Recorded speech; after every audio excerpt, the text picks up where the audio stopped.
Di sini gue akan bahas apa yang akan gue lakukan kalau gue punya budgetnya minim tapi mau investasi di kripto. Kalian mungkin sampai klik video ini, kalian udah riset mungkin, udah cari-cari, udah mau invest nih, udah sisihin ada uang dingin yang kalian pengen taruh di kripto. Kalian bahkan mungkin udah mulai untuk analisa nih, kalian cari-cari ya kan, kira-kira kripto mana nih yang punya potensi untuk terbang. Mungkin kalian udah cari 5-10 koin. Yang kalian udah analisa, kalian lihat ini kayaknya bagus dan mungkin bull run cycle depannya itu ada potensi untuk bisa terbang. Nah, saran gue nih untuk kalian yang baru mulai ke dunia cryptocurrency, walaupun kalian udah riset, kalian udah belajar, kalian udah cari nih bahkan mungkin 10, mungkin 20 dari koin. Tapi saran gue adalah dorong semuanya uang kalian ke 1-2 koin yang kalian paling yakin. Karena dari opini gue, diversifikasi itu bukan pilihan yang baik kalau modal kalian masih kecil. Jadi kalian harus melakukan yang namanya konsentrasi, bukan diversifikasi. Alasan pertama, kenapa kalian mungkin nggak bisa diversifikasi terlalu banyak, misalnya kita mulai dengan modal Rp500.000 ya. Ada beberapa exchange yang nggak memperbolehkan membeli itu di bawah harga $10, apalagi exchange di luar negeri. Jadi kalian nggak bisa tuh untuk beli sampai 10 koin, bahkan untuk 5 koin aja sudah sulit ya. Mungkin ada beberapa exchange yang akhirnya bisa beli di bawah $10, tapi gue tidak tetap menyarankan hal itu. Ini gue akan kasih contoh, kalian bisa lihat di sini ya secara jelas. Misalnya kalian beli 5 koin, kita namain koin A, koin B, koin C, koin D, dan koin E. Kita anggap koin A itu akhirnya naik ya kan, kita beli masing-masing misalnya 100.000. Koin A itu naik misalnya 2 kali.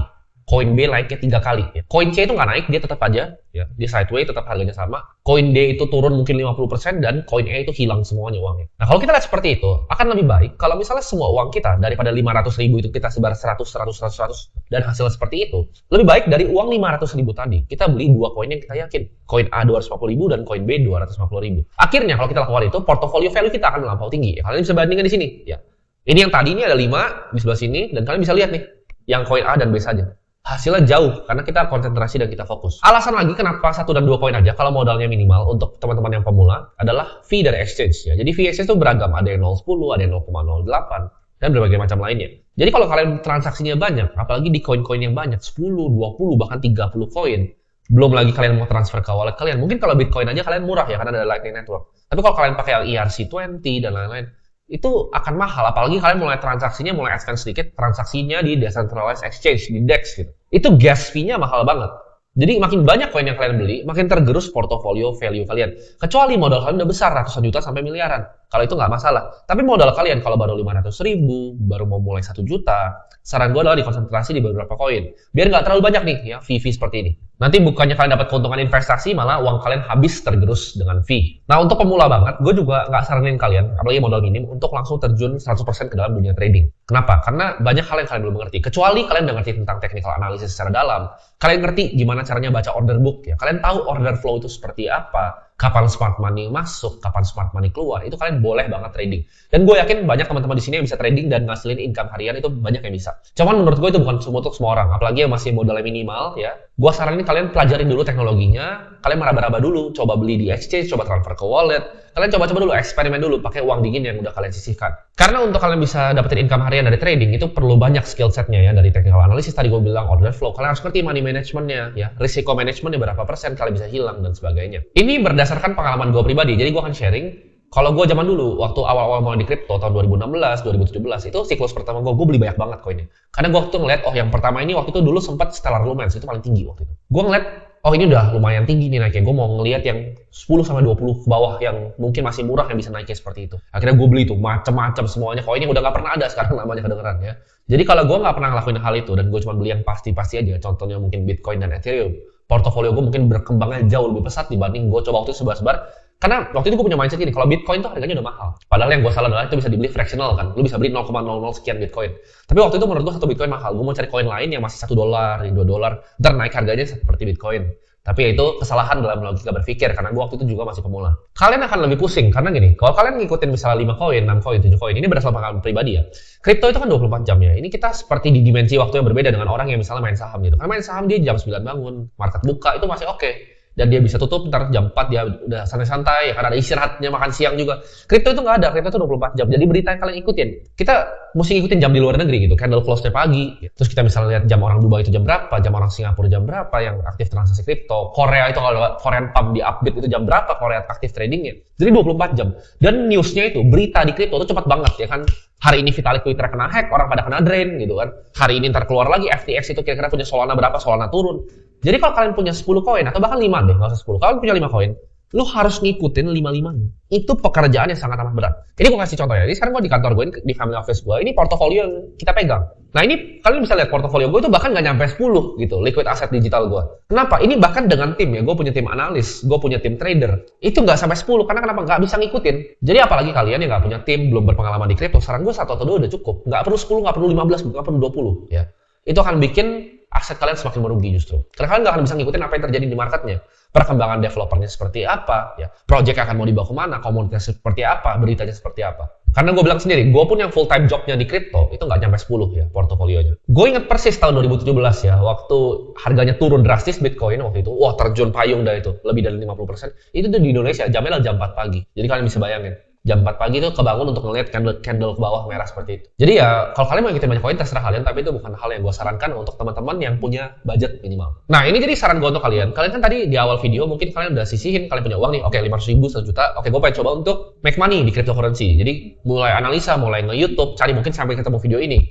Nah, saran gue adalah kalian list down. Jadi misalnya kalian punya notes di handphone atau kalian tulis di kertas, kalian tulis 5 koin kalian tuh apa? Contohnya, misalnya kalian punya Bitcoin, kalian punya Ethereum, kalian punya BNB, kalian punya misalnya Solana, kalian punya Arbitrum. Nah, kalian lihat dari koin-koin ini yang kira-kira punya potensi paling banyak itu apa. Jadi kalian coret sesuatu ya. Nanti gue akan jelaskan gimana caranya kita bisa eliminasi supaya dapat koin yang menurut kalian paling baik akhirnya. 1 atau 2 aja. Jadi kalau punya 5, 3 harus dieliminasi. Kalau kalian investasi di kripto, kalian jangan cuma percaya bahwa harganya akan naik ya. Contohnya seperti meme coin. Karena itu adalah praktik berjudi lah. Kayak semua, kita bisa judiin semua ya. Gua sama videografer gua ada mobil lewat di bawah, kita bisa judiin berapa mobil yang lewat. Semua hal di dunia ini tuh bisa dijudiin. Dan sama seperti kripto, kalian bisa berjudi juga. Kalau kalian cuma pikir koin atau token, toh harganya cuma akan naik, lu udah pasti rugi. Ini kalian bisa lihat dari datanya ya.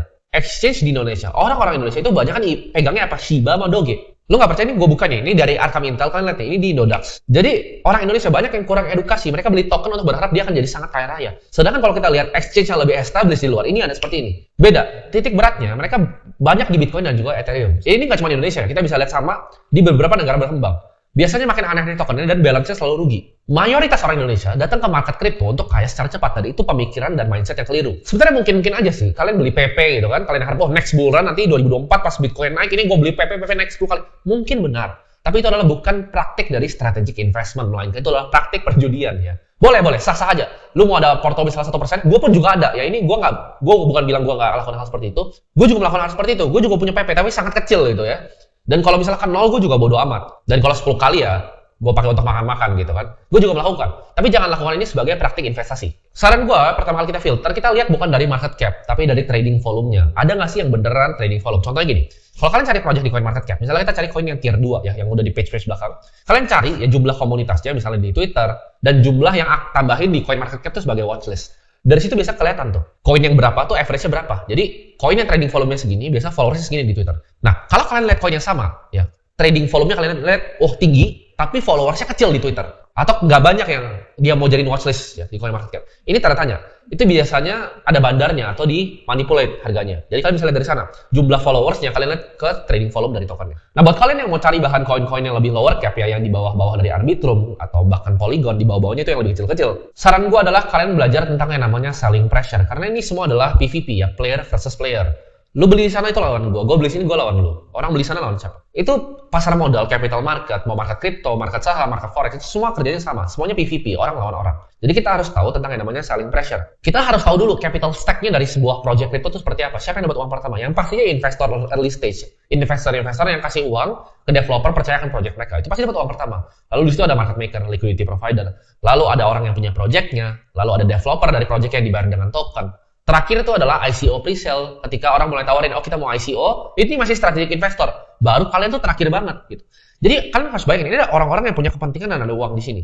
Mereka lock up-nya berapa lama? Uangnya dikuncinya berapa lama? Pelajarin vesting period dari mereka. Jadi biasanya kalau kita investor awal di project crypto, karena gue ada beberapa kali invest di project crypto, kita tuh punya yang namanya vesting period, yaitu misalnya 6 bulan sampai 8 bulan, baru kita boleh buang barangnya. Jadi kita lihat dari tanggal ICO-nya, vestingnya kelar kapan, jangan sampai kita masih pegang barangnya waktu mereka buangin barang. Ya, jangan mau jadi orang yang nyuci piring di dunia capital market. Artinya nyuci piring apa? Misalnya kita pesta nih, ya kan? Kita semua pesta bareng-bareng, terus gua sama market maker yang lain udah mau pulang nih. Terus lu pada baru masuk. Nah itu lu pada yang cuciin piring kita gitu. Pesta udah selesai, kita udah pulang, lu baru datang dan akhirnya cuma cuci piring. Jadi jangan mau jadi orang yang cuma cuci piring. Kita harus tahu nih selling pressure-nya kapan. Dan developer itu banyak akal-akalannya untuk nutupin yang namanya selling pressure ini. Biasa paling gampang adalah selling pressure ini, gue tunjukin meme-nya sini, ya kan tuh kayak air keluar, mereka tempelin aja pakai namanya staking. Staking itu ibaratnya simpel, kayak kita misalnya mau nabung di bank dikasih bunga lah gitu. Tapi kalau kripto, karena kripto itu dibuat sama developer, mereka bisa atur-atur kan di belakang. Jadi banyak kan staking ini, misalnya mereka staking 7%, 14%, 15%, tapi tokennya inflasinya 100%. Jadi tokennya itu di print terus, tapi mereka kasih staking. Jadi itu kayak semacam nipu gitu. Orang nggak tahu nih ya. Jadi token di staking, lalu tokennya sendiri inflationary. Nah ini yang berbahaya gitu. Jadi kalian harus benar-benar perhatikan selling pressure ini. Jangan cuma kalian percaya karena ada staking lalu kalian, oh gue mau ikut nih. Karena gue ngomong gini, ya gue pengen sharing ke kalian apa yang gue udah alami biar kalian nggak alami jatuh bangun ya. Karena gue waktu itu udah pernah hilang uang 2 miliar lebih di Anchor Protocol. Karena janjinya staking 19,5%. Itu gue udah pernah hilang uang. Ya. Jadi di sini gue sharing kalian berdasarkan pengalaman pribadi biar kalian nggak usah bayar uang sekolah yang gue keluarin di market. Karena intinya semua token selain Bitcoin itu ada konsep yang namanya pre-mine. Ya Ethereum pun di pre-mine gitu. Semua koin selain Bitcoin. Karena Bitcoin Satoshi pun waktu itu harus mining. Dia harus melakukan yang namanya proof of work sesuai barang yang dia bikin. Sedangkan koin lain itu semuanya ada pre-mine-nya. Jadi developer tuh dapat alokasi dulu yang dia bisa buangin barangnya. Jadi hati-hati di sana. Nah, selain selling pressure, kita harus tahu juga kenapa koin bisa naik. Nah, ini mikroekonomi sederhana, itu supply dan demand. Kalau kita lihat Bitcoin supply-nya cap, nah kita tinggal hitung demand-nya seperti apa. Contohnya, kita lihat ada banyak asset manager yang apply buat Bitcoin ETF. Nah, ini tinggal ditambahin aja semuanya. Ya, kira-kira kalian lihat di sini, ini total yang apply, itu sekitar aset under management-nya $17 triliun. Tinggal kalian hitung, kira-kira mereka mau keluarin berapa? Ya, budget marketing untuk tarik orang lagi untuk beli ETF mereka. Flow-nya berapa? Apakah $1 triliun lagi? Ya, apakah $500 billion lagi? Kalau $500 billion masuk ke Bitcoin dengan market cap $500 billion, harganya berapa Bitcoin? 200.000, 300.000, 400.000? Kalian tinggal hitung sendiri. Jadi nggak cuma selling pressure, tapi demand-nya, ya buying pressure-nya dari mana? Jadi dari tadi beberapa yang gue sampaikan dari trading volume kalian perhatiin, kalian ngerti misalnya buying pressure, kalian ngerti selling pressure. Nah token kalian dari tadi kalian lihat nih, misalnya contohnya, oh Solana. Solana itu investornya siapa? Selling pressure itu apa? Oh ternyata FTX kan karena kasus kemarin. Solana masih banyak di balance sheet-nya FTX, ya. Jadi di saat videonya di-shoot, mungkin di sekitar 20-an, dia akan turun ke 18. Ini selling pressure, karena mereka ini harus liquidate untuk bagi uang ke kreditor. Nah, itu selling pressure tuh. Kalian pelajarin. Nah, FTX pegang token apa lagi nih yang kira-kira dia akan dump di market. Nah, kalau dari buying pressure, kira-kira siapa institusi yang akan masuk? Siapa uang besar? Siapa big fund yang akan masuk dalam? Nah, jadi konklusi dari video ini, kalian coret tadi semuanya, ya. Simpulin ke 1-2 yang menurut kalian paling punya potensial. Dan kalian beli untuk hold di jangka yang panjang. Gitu. Dan kalian ikutin terus beritanya, ikutin terus perkembangan dari project yang kalian invest. Nah, tapi kalau kalian nggak ngerti mungkin 90% dari apa yang gue ngomongin sekarang, ya kalian beli Bitcoin dan Ethereum aja, nggak usah pusing gitu. Karena kalian masih jauh banget berarti di kripto, kalian masih harus banyak yang kalian pelajari. Di sini gue ngasih tau kalian bahwa nggak gampang kok untuk kalian Bitcoin. Fund manager banyak banget yang kalah sama Bitcoin tahun ini. Karena tahun ini, kalau kalian pegang Bitcoin dari awal tahun aja ya, kalian beli 10 juta, sekarang jadi 18 juta. Coba tanya, reksadana mana yang bahkan dekat? Fund kripto deh, hedge fund, quantitative fund, macro fund, kalah semua tahun ini ya. Buy data mereka kalah semua, sama cuma beli Bitcoin ya. Jadi bahkan kalau cuma beli satu ya, makanya gue contohin di borong Bitcoin itu pakai beli Bitcoin. Jadi kalau punya pemula, punya uang 500.000, analisa seperti tadi, atau kalau udah nggak mau pusing, beli aja 250.000 di Bitcoin, 250.000 di Ethereum. Dan sisihin terus setiap bulan, disiplin, konsisten nabung, dan tunggu sampai bull run tahun 2025 di bulan Februari. Ya, ketika nanti bulan Februari, gue udah ngomong berkali-kali di banyak podcast, di banyak video gue, Bitcoin akan all time high di Februari 2025.